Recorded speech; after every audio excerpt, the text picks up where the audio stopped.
What's going on, guys? I'm back again for another Final Fantasy TCG Mognet. Today I'm going to be covering light cards. Light cards are special in this game because only one of them can be played on the field at once. Same thing with dark cards. That's just how it is. Unless there's a card saying otherwise, but let's get into it. I have 5 light cards in front of me. The first one is Cloud. Right off the bat, I like that he's only a 3-drop. For 7k, it's pretty good. Mostly using him for his EX burst and his special. Most of the times, once I use him, he just kind of surprises people, and people are like, "Oh damn, how am I gonna respond to this?" So he's pretty cool to have out. His EX burst, basically, once he drops onto the field, if you control another category 7 forward, you get to pick another forward and deal 7,000 damage. So that's pretty awesome. Blade Beam. Basically, it's similar to something you would see in a fire deck, hence why there's fire element in his special ability. Does 8,000 to someone and 4,000 to someone else. So for his special and 2 costs, that's not that heavy of a cost to pay, and if you run an FF7 deck, you'll definitely run into a bunch of clouds if you put it in your deck. And hopefully all your forwards would be 7 category, so you can use his EX burst almost any time. So he's currently at non-foil around $4. So yeah, that's Cloud. Minerva. Minerva's a forward in Final Fantasy VII. Minerva's special. It's another light. It's a 7-drop, so it's super heavy, but you know, let's consider it is 10k, so it's pretty powerful. You have to drop a lot of things to get Minerva out, but there's a lot of choices. You have 3 choices at main phase 1, so you know, if you drop on main phase 2, you cannot use Minerva's effect right away. But basically at main phase 1, you can, reading it, all the forwards you control gain 3,000 power until the end of the turn. Buff up your people, buff up your forwards. All characters lose their abilities. If you use this, you know, a lot of, let's say, water decks that power up other forwards or something like that, or even fire, they'll lose their HP, so to speak. So that's pretty cool. Or you could just draw a card. So my favorite thing about it is probably the ability, because let's be real, there's a lot of ways to respond with abilities, and especially with, like, I guess, like Minwu, out, and like Larsa.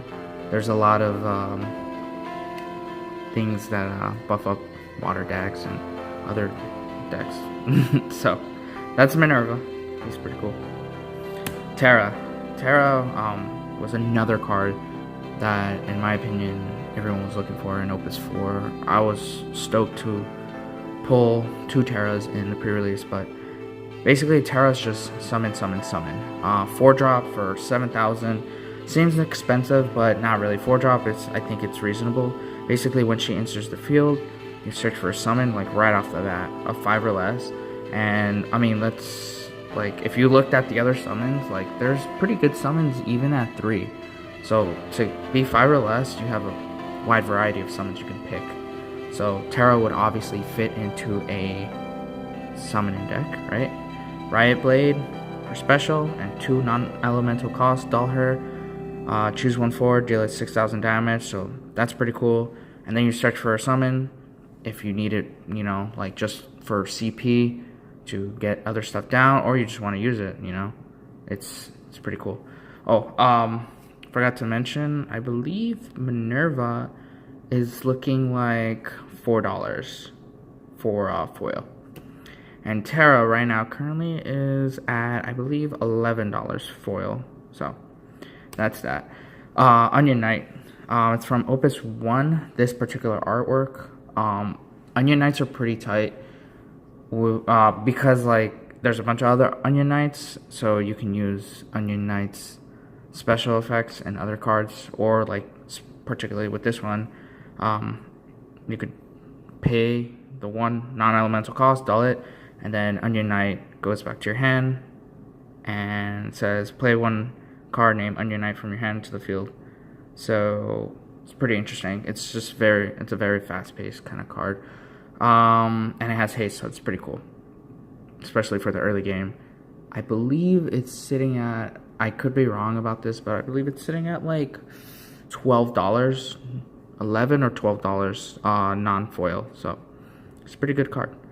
Ace is not my favorite card, but it's definitely essential for cadet decks. I'm not crazy about the 0 cadet decks, typo or whatever, but he's cool because you drop him down and then you get to drop another cadet onto the field. And there's a couple cadet cards that basically power each other up, and there's one particular one, I forgot what it was, that for each cadet forward you have, it buffs up their HP and all that jazz. So it's pretty cool. But Ace, I think, is sitting at, honestly I forgot, it could be like $2, I don't know, but this is from like the starter set. So yeah, thanks for watching, guys. I hope you enjoyed the video, and I hope you learned a little bit about this game. So thanks for watching. Bye.